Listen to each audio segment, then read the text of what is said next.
নমস্কার, ইসিসিএন খবরে আপনাদের স্বাগত। আপনাদের সাথে আমি পূজা। বিস্তারিত খবরে যাবার আগে শুরুতেই হেডলাইন্স।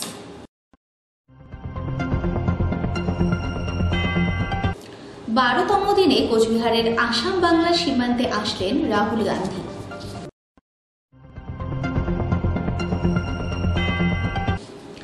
গণধর্ষণের শিকার হলেন এক যুবতী।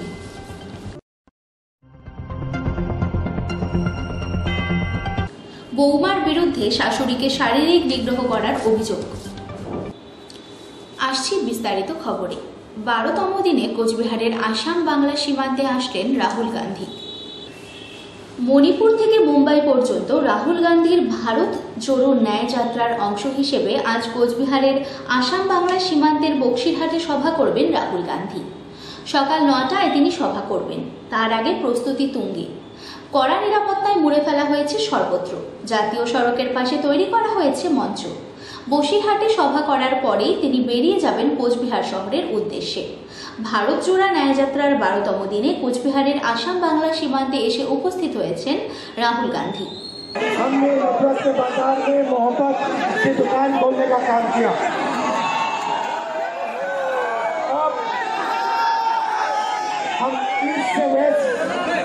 मणिपुर से महाराष्ट्र भारत जोड़ो न्याय यात्रा कर रहे हैं। आसाम से आज हम वेस्ट बंगाल में गुजरे हैं। मैं आसाम के लीडर्स कार्यकर्ताओं का फिर से धन्यवाद करना चाहता हूँ। आपने बहुत जबरदस्त तरीके से यात्रा को चलाया। आसाम की राजनीति आपने बदल दी, इसके लिए मैं आपको फिर से धन्यवाद करता हूँ। 7 घंटे 8 घंटे हम जनता विभाग देते हैं, 15-20 मिनट हम शांत भाषण देते हैं। वेस्ट बंगाल में आपको खुशी हो रही है। हम यहाँ आपकी बात सुनने आए हैं, आपके साथ खड़े होने वाले हैं। वेस्ट बंगाल के हमारे कार्यकर्ता हैं, लीडर हैं। आपका मैं धन्यवाद करता हूँ कि आपने इतने प्यार से मेरा स्वागत किया। न्याय यात्रा के पीछे न्याय यात्रा में हमने न्याय शब्द जोड़ा है, क्योंकि देश में अन्याय हो रहा है। बीजेपी आरएसएस नफरत फैला रही है, हिंसा फैला रही है और अन्याय फैला रही है। इसीलिए इंडिया गवर्नमेंट एक साथ अन्याय के खिलाफ लड़ने जा रहा है। ইসিসিএন খবর দিনহাটা। গণধর্ষণের শিকার হলেন এক যুবতী। ঘটনাটি 21 তারিখ রাত্রিবেলার ঘটনা। জনাচারেক যুবক বাড়িতেই মদ্যপান করে বাড়িতে ঢুকে ধর্ষণ করে বলে অভিযোগ। ঘটনায় এলাকার লোকজন 3 জনকে হাতে নাতে ধরে, একজন পালাতে সক্ষম হয়। বিষয়টি আশিঘর ফাঁড়ির পুলিশে খবর দিলে 3 জনকে গ্রেপ্তার করে জলপাইগুড়ির আদালতে পাঠিয়ে 5 দিনের পুলিশ রিমান্ডে নেওয়া হয়েছে বলে পুলিশ সূত্রে খবর। ধৃত ব্যক্তিদের নাম সঞ্জয় রায়, দুর্লভ রায় ও গোপাল রায়। ধৃতদের বাড়ি একটিয়াশালে খাই খাই বাজার, ক্ষুদিরাম পল্লী ও শান্তি কলোনি এলাকাতে। বাকি একজনকে ধরার চেষ্টা চালাচ্ছে আশিঘর ফাঁড়ির পুলিশ। আগামীকাল ধৃতদের জলপাইগুড়ি আদালতে পাঠানো হবে। ইসিসিএন খবর দিনহাটা। বৌমার বিরুদ্ধে শাশুড়িকে শারীরিক নিগ্রহ করার অভিযোগ। পাশাপাশি বাড়ি থেকে বের করে দেওয়ার প্রচেষ্টার অভিযোগ। বৌমার বিরুদ্ধে ময়নাগুড়ি থানায় লিখিত অভিযোগ দায়ের করল শাশুড়ি। ঘটনাটি ঘটেছে ময়নাগুড়ি শহরের আনন্দনগর পাড়ার 5 নম্বর ওয়ার্ডে। ঘটনাকে কেন্দ্র করে ব্যাপক চাঞ্চল্যের সৃষ্টি হয়েছে। বৃহস্পতিবার ছেলেকে সাথে নিয়ে ময়নাগুড়ি থানায় লিখিত অভিযোগ দায়ের করে শাশুড়ি। অপরদিকে শাশুড়ি যে অভিযোগ এনেছে তা সম্পূর্ণ ভিত্তিহীন বলে দাবি গৃহবধূর। তার শাশুড়ি ও ছেলেরা মিলে ওই গৃহবধূর উপর অত্যাচার চালায় বলে অভিযোগ। গৃহবধূর অভিযোগ, তার স্বামী শিলিগুড়িতে একটি বেসরকারি সংস্থায় কাজ করে। বেশিরভাগ দিন বাড়িতে আসে, শাশুড়ি পেনশন পায়। সেই টাকায় মদ্যপান করে প্রতিদিন তার স্বামী। প্রতিবাদ করতে গেলে তাকে মারধর করা হয়। শাশুড়ি কোনো কিছুই বলে না। কেন তিনি তার ছেলেকে কোনো কিছু বলেন না, এটা বলতে গেলে আমার উপর আরো অত্যাচার করা হয়। আমার নামে মিথ্যে দুর্নাম দিয়ে অভিযোগ জানানো হলো থানায়। ওনাকে আমি বের করে দেওয়ার চেষ্টা করি না, এটা মোটেও না। গত শুক্রবার রাতে বেলা যখন ঝগড়া হয় সে পারিবারিক অশান্তি লাগতেই পারে, সে পারিবারিক অশান্তির জন্য যাই হোক ঝগড়া কাচার হইলো, তারপরে উনি গাড়ি ভাড়া করে ওনার মেজো ছেলে নিজে গিয়ে ওনাকে শিলিগুড়িতে দিয়ে আসছে। এটা আমি ওনাকে কোথায় বের করে দিলাম? উনি বলছেন যে আপনি নাকি শারীরিকভাবে নিগ্রহ করেন বিয়ের 6 মাস পর থেকেই, হ্যাঁ, মানে নানান ধরনের ঝামেলা ধাক্কাধাক্কি করেন, ঘর থেকে বের করে। আমি ধাক্কাধাক্কি করি? ওনার ছেলে আমাকে মারে, ওনার সামনে দাঁড়ায়, উনি শাশুড়ি হয়ে কি করে? উনি কি সেটা আটকায়? ওনার ছেলে মার খায় তো আমি আমার শাশুড়িকে ধাক্কা মারছি, এটা কেউ বলতে পারবে? কতদিন ধরে এরকম চলছে আপনাদের? এটা ঠিক বিয়ের 6 মাস পরে না, এটা বিয়ের পরে একটা ঘটনা হয়েছিল, ঠিক আছে, সেটা হয়েছে। ইদানিং 3 মাস থেকে এরকম অত্যাচার চলতেছে আমার উপরে। কালকে তো আমার বাপের বাড়ির লোক ছিল, কই তাদের সামনে তো একবারও বললো না যে ওনাকে আমি অত্যাচার করি। কতদিন আগে বিয়ে হয়েছে আপনার? আমার বিয়ে হয়েছে 3 বছর হয়নি, এখনো 2.5 বছর পার হয়ে গেছে। যাই হোক 3 বছর এখনো হয়নি। কি জন্য এরকম হচ্ছে, কি কারণে, কারণটা কি? আমার স্বামী হয়েছে বেকার, আমার স্বামী হয়েছে কোনো, যাই হোক শিলিগুড়িতে একটা প্রাইভেট কোম্পানিতে একটা কাজ করে, সেখান থেকে কিছুদিন কাজ করে কিছুদিন কাজ করে না। আমার শাশুড়ি হয়েছে পেনশনার, আমার শাশুড়ির টাকায় আমার স্বামী চলে, তো সেই টাকা নিয়ে যদি ছেলে দারু খায় আসে, আমি কি সেটা প্রতিবাদ করতে পারি না বউ হয়ে? না, আমার শাশুড়ির বক্তব্য হয়েছে আমি সেটা বলতে পারি না। তুমি কে বলার আমার ছেলেকে আমি খাওয়াবো? আমি শুনবো আপনি নাকি শাশুড়িকে বাড়ি থেকে বের করে দিয়েছেন। আমি ওনাকে বের করে দিয়েছি, ঠিক আছে, তাহলে ওনার বড় ছেলেকে ফোন করা হোক, ওনার বড় ছেলের বক্তব্য উনি দিক যে আমি ওনাকে কবে বাড়ি থেকে বের করে দিয়েছি। উনি যখন যায়, ওনার বড় ছেলে বললো আমার মা একটু মাইন্ড ফ্রেশ করার আছে, তার জন্য গেছে। ওনাকে আমি টর্চার করি? ওনার ছেলে মারে ওনার সামনে আমাকে দাঁড়ায়, উনি তো তখন বাধা দেয় না, ওনাকে আমি টর্চার করি। কালকে তো আমার বাপের বাড়ি থেকে লোক আসলো, একবারও তো বললো না যে ওনাকে আমি টর্চার করি। আজকেই টাকা ঘুরিয়ে গেল। অত্যাচার হলে আমি এই বাড়িতে আমাকে মারধর করা হয়। বৃদ্ধা বলেন, কোনো কারণ ছাড়াই আমার উপর অত্যাচার করে আমার ছেলের বউ। বাড়ি থেকে বের হয়ে গেলে তার ভালো লাগে, অকথ্য ভাষায় কথা বলে, আর অত্যাচার সহ্য করতে পারছি না, সে কারণেই থানায় এসেছি অভিযোগ দায়ের করতে। মার উপর অত্যাচার, হ্যাঁ, মাকে মারধর সম্পূর্ণ করা হয়। যখন ইমার্জেন্সি হয় মা আমাদের ফোন করে, আমরা বাধ্য হয়ে তখন আসি। সেই তরফে আমরা কালকে আসছি।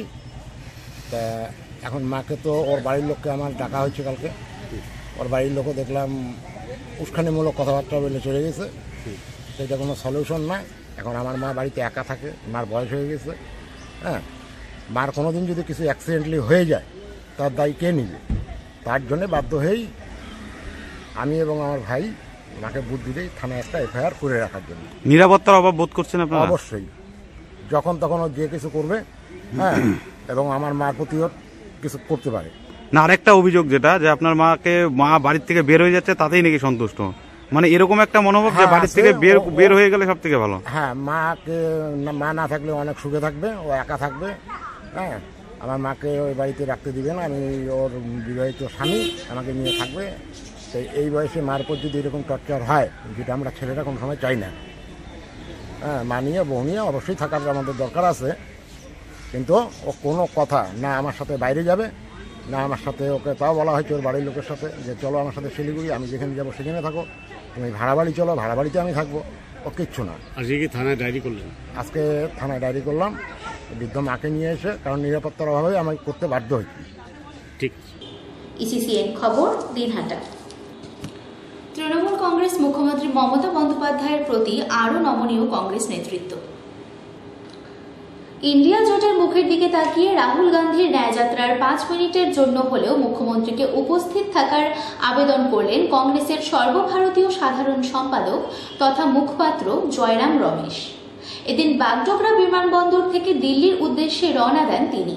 রওনা দেওয়ার আগে ফের সাংবাদিকদের প্রশ্নের উত্তর দেন তিনি। ইউপিএ সরকারের আমলে মুখ্যমন্ত্রী মমতা বন্দ্যোপাধ্যায়ের সমর্থন ও তার ভূমিকা স্মরণ করে মুখ্যমন্ত্রীর প্রশংসা এবং ধন্যবাদ জ্ঞাপন করেন জয়রাম রমেশ। भारत जोड़ो यात्रा को लेकर क्या आप बोलेंगे? आज 12वां दिन है।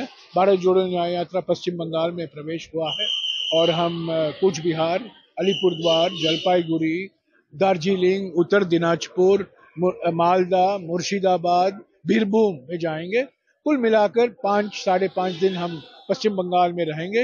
26 और 27 को विश्राम का दिन है क्योंकि कल रिपब्लिक डे है, तो भारत जोड़ो न्याय यात्रा 28 के सुबह से सिलीगुड़ी से वापस शुरू होगा और 5-5.5 दिन ये 8 जिलों से हम जाएंगे। सर कल तृणमूल सुप्रीमो ममता बंदोपाध्याय ने बोला है कि सब सीटों में वो अकेला ही लड़ेंगे। नहीं, ममता जी का हम बड़ा सम्मान करते हैं, हम आदर करते हैं, वो हमारे लिए प्रेरणा की स्रोत हैं। इंडिया गठबंधन का एक बड़ा स्तंभ है वो, उनके बिना इंडिया गठबंधन नहीं हो सकता।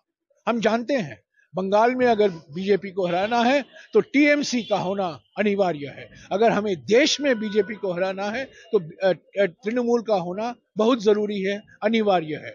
हमारे अध्यक्ष खड़गे जी, हमारे नेता सोनिया गांधी जी, हमारे नेता राहुल गांधी जी, सब लोग ममता जी को सम्मान और आदर और प्रेम से देखते हैं और हम चाहते हैं कि हम कुछ ना कुछ हल निकालें। और ये जो सीट शेयरिंग का फॉर्मूला चल रहा है, मैं इस पर कोई रनिंग कमेंट्री नहीं दूंगा, न दे सकता हूं, नहीं दे सकता हूं। फिर भी मैं ये कहूंगा कि कुछ ना कुछ हम बीच का रास्ता जरूर ढूंढ निकालेंगे। और हमारे अध्यक्ष खड़गे जी ने पहले ही निमंत्रण दिया है ममता बनर्जी को कि वो भारत जोड़ो न्याय यात्रा में शामिल हो, क्योंकि उनका मकसद और हमारा मकसद एक ही है, सभी लोगों को न्याय दिलाना, नारी न्याय, युवा न्याय, श्रमिक न्याय, किसान न्याय और भागीदारी न्याय। सो हम एक होकर लड़ेंगे बीजेपी के खिलाफ और हम जरूर जीतेंगे पश्चिम बंगाल में और देश भर में। ইসিসিএন খবর দিনহাটা। পপি মণ্ডল বিয়ে করলো প্রতিমা বিশ্বাসকে, দুজনেই সাবালিকা মহিলা। শুনতে অবাক লাগলেও ঘটনাটি সত্যি। মালদার ইংরেজবাজার শহরের মেডিকেল কলেজ সংলগ্ন হ্যান্টা কালীবাড়ি মন্দিরে দুই মহিলা ভালোবাসার টানে একে অপরকে মালা পরিয়ে সিঁদুরদান করিয়ে বিয়ে করেন। আর এই ঘটনার সাক্ষী হিসেবে ওই এলাকায় অসংখ্য মানুষ ভিড় জমান। বিয়ের ঘটনাকে ঘিরে মালদার ইংরেজবাজার শহরের মেডিকেল কলেজ সংলগ্ন হ্যান্টা কালীবাড়ি মন্দিরে ব্যাপক চাঞ্চল্য ছড়িয়েছে। স্থানীয় সূত্রে জানা গিয়েছে, পপি মণ্ডল এবং প্রতিমা বিশ্বাস প্রথমজনের বাড়ি বামনগোলা থানার নালাগোলা এলাকায়, অপরজনের বাড়ি কালিয়াচক থানা এলাকায়। দুই মহিলা জানিয়েছেন তারা দীর্ঘদিন ধরেই মোবাইল ফোনের মাধ্যমে বন্ধুত্বের সম্পর্কের মধ্যে প্রেমের সম্পর্ক গড়ে ওঠে। বুধবার গভীর রাতে মালদা ইংরেজবাজার শহরের হ্যান্টা কালীবাড়ি মোড়ে ওই দুই মহিলা সিঁদুর পরিয়ে বিবাহ বন্ধনে আবদ্ধ হন। আর এই ঘটনাটি প্রকাশ্যে জানাজানি হতেই ব্যাপক চাঞ্চল্য ছড়িয়ে পড়ে। ওই দুই মহিলার বক্তব্য, দীর্ঘদিন ধরেই তারা একে অপরের ভালোবাসার সম্পর্কে আবদ্ধ রয়েছেন। পরিবারের লোকেদের সমর্থন না করায় তারা এদিন পালিয়ে বাড়ির বাইরে বেরিয়ে একটি কালী মন্দিরে বিবাহ বন্ধনে আবদ্ধ হয়েছেন। সামাজিক সমালোচনার ভয় তারা করেন না, তাদের ভালোবাসার জয় হয়েছে, এমনটাই দাবি করেছেন ওই দুই মহিলা। আজকে কি করলে তোমরা? বিয়ে করলাম। কাকে? প্রতিমা বিশ্বাসকে। কেন? আমরা একে অপরকে দুজনকে ভালোবাসি। কত বছর ধরে? গত 2 বছর থেকে। বাড়িতে জানিয়েছিলে? হ্যাঁ, বাড়িতে জানিয়েছিলাম, অনেকভাবে বুঝিয়েছিলাম, অনেক রকম বলেছিলাম যে আমরা বিয়ে না করলেও বন্ধুত্ব হিসাবে একে অপরের পাশে থাকতে, আমরা কোনোদিন বিয়ে করব না। কিন্তু বাড়ির লোক এটা কোনোভাবে মানবে না, বন্ধুত্বটাকে মেনে নিচ্ছে না, তাই বাধ্য হয়ে আমরা আজকে বিয়ে করলাম। উনি কি মেয়ে যাকে বিয়ে করলেন? হ্যাঁ, উনি মেয়ে। তুমিও মেয়ে? হ্যাঁ, মেয়ে। কতদিন ধরে? 2 বছর ধরে ভালোবাসা? গত 2 বছর। বাড়ির লোককে জানানো সত্ত্বেও? হ্যাঁ, বাড়ির লোককে জানানো হয়েছে। বাড়ির লোক কি জানে এখন? হ্যাঁ, এখন জানে না, জানিয়ে দিব। তোমার বয়স কত হয়েছে? 19+। তুমি কি পড়াশোনা করো? হ্যাঁ, পড়াশোনা করি। কিসে পড়তে? BA first year. BA first ইয়ারে? এই যে বিয়ে করলে এবার কীভাবে থাকবে, কীভাবে চলবে তোমরা? হ্যাঁ, এখন তো পৃথিবীতে তো কাজের অভাব নেই, শপিং মল আছে, অনেক অনেক কোম্পানি আছে। যেহেতু আমি পড়াশোনা করেছি, শিক্ষিত, কোনো না কোনো কাজ করে চালাতে পারবো। এখন কোথায় থাকবে? এখন থাকবো কোনো না কোনো হোটেলে, ভাড়া বাড়ি। ব্যবস্থা তো হবেই, এত বড় একটা দুনিয়া আছে যে ব্যবস্থা হবে না সেটা কোনো নেই, ব্যবস্থা হবে। ইসিসিএন খবর দিনহাটা। ফ্লাইওভার থেকে গৃহবধূর ঝাঁপ, আশঙ্কাজনক অবস্থায় নিয়ে যাওয়া হলো মেডিকেল কলেজ হাসপাতালে। শীতের দুপুরে সকলেই কর্মব্যস্ততার মধ্যে ছিল এলাকার মানুষেরা। ব্যস্ততার মাঝেই হঠাৎ ফ্লাইওভার থেকে বধূর ঝাঁপকে কেন্দ্র করে চাঞ্চল্য ছড়ালো। বৃহস্পতিবার ঘটনাটি ঘটেছে উত্তরকন্যা সংলগ্ন কামরাঙ্গাগুড়ি ফ্লাইওভারে। জানা গেছে দুপুর 3টে নাগাদ হঠাৎই এক মহিলা ফ্লাইওভার থেকে নিচে পড়ে যায়। তড়িঘড়ি তাকে আশঙ্কাজনক অবস্থায় চিকিৎসার জন্য উত্তরবঙ্গ মেডিকেল কলেজ হাসপাতালে নিয়ে যাওয়া হয়। স্থানীয়রা জানান ফ্লাইওভারের ওপরে স্বামী স্ত্রীর বিবাদ চলছিল। তার জেরেই ফ্লাইওভারের ওপর থেকে ঝাঁপ দেয় স্ত্রী। তবে আহত ওই গৃহবধূর পরিচয় পাওয়া যায়নি। প্রকৃত ঘটনার তদন্ত শুরু করেছে এনজিপি থানার পুলিশ। পড়ে গেছে, আমরা এখানে সবাই গল্প করতেছিলাম, দূরে আসলাম, দেখি বউটার মুখ দিয়ে পুরো ব্লাড। তারপর জল টল দিয়ে ধরে সাইডে নিয়ে গেলো, ধরে একটা টোটো ওই পাশে ধরে ছেলেগুলো নিয়ে গেলো, নিয়ে একটা টোটোতে চড়ায় হসপিটালে গেলো। তারপর একটা ছেলে দূরে আসলো, বলতেছে আমার বউ। কী হয়েছিল, একটা অন্য ছেলে বললো ওরা দুজনে স্বামী স্ত্রী মারপিট করতেছিল টোটোরে ব্রিজে উপরেই। তারপর বউটা নামে মানে ফেলাই দিল, একটা ধাক্কা দিয়ে পড়ে গেল, ও বলতে পারে না। বউটা এখানে কথা বলতেছিল, বলে আমি থাকতে পারি না ব্যথা, এরকম বলতেছিল, আর কিছু বলে না। ইসিসিএন খবর, দিনহাটা। ইসিসিএন খবর এখনকার মতো এখানেই শেষ হলো। আপনারা দেখতে থাকুন ইসিসিএন খবর, সবার মাঝে সবার সাথে।